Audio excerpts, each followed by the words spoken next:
Limpyuhan na po na ako ni krudo.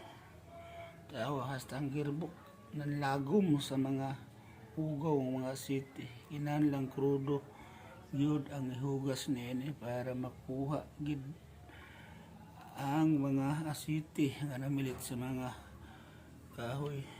Grabe. Yun na, itim na talaga doon, hindi nakita, itim.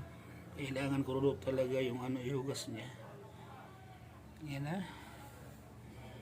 Linisan natin ito para malinis rin ang pagtingin sa mga tao.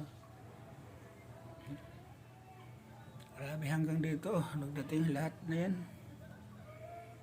Yeah.